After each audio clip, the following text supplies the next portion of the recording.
As the entire nation mourns the loss of those who were on board the ill-fated ferry, Korean authorities are broadening their investigation into what exactly happened on the day the ferry capsized and who is responsible for this man-made disaster.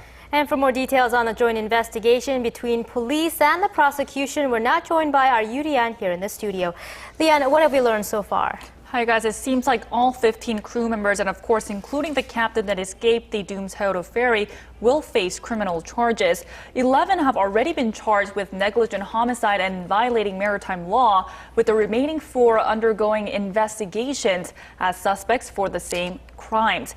Now, the comments coming from the crew members who are being investigated are causing quite a stir, and one of the crewmen has said he and his crew members were in a room only 7 to 8 meters away from the cabins where the passengers were before they fled the vessel without following the standard protocol to help passengers escape.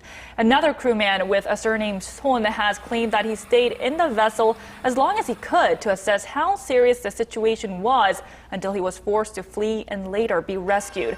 But the radio transcripts with Marine Traffic Control showed that the crew members tried to escape only 10 minutes after they made the announcements telling passengers to stay in their cabins and as soon as the rescue team arrived on the site. Now, as for the captain Lee Jun-seok, who was one of the first people to escape the sinking ferry, authorities are still looking into charging him with something called murder by omission, which is pursued when death is caused by inaction on the part of the defendant. Right, it's only a matter of time until they pay the price for their actions. Now, in terms of the investigation, has there been any progress made in terms of pinpointing the exact cause of the ferry sinking so far, Li-an? Unfortunately, there's no pinpointing as of now, but I can tell you that investigation is expanding to consider all possible causes.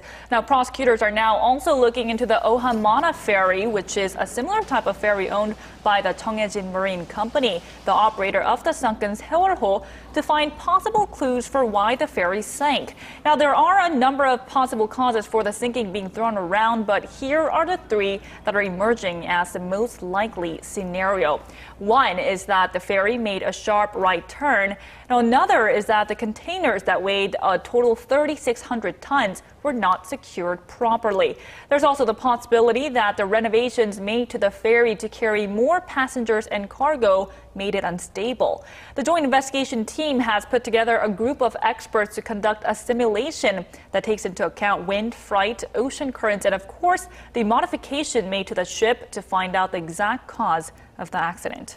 Li-an, I understand multiple bills have been proposed to prevent such a disaster from happening again. Tell us more. That's right. New bills being proposed and also revisions being made to the original bills as well. The Maritime Ministry has announced that it will revise related laws to permanently revoke a crew member's license if a ferry accident leads to any deaths. Take a look. An accident, especially on huge vessels, has a direct link to people's lives. We have to make sure those that have been negligent or made mistakes should never be allowed to practice their license.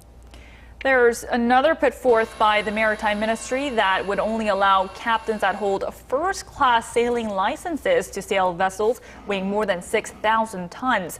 The Sewol-ho came in at nearly 7,000 tons, and the captain of the ferry, Lee Jun-seok, holds a second-class sailing license, which is allowed under current regulations. The new set of proposed legislation comes after President Park Geun-hye called for a review of the entire disaster and emergency response system earlier this week. All right, Li-an, thank you for that report. We look forward to more updates from you.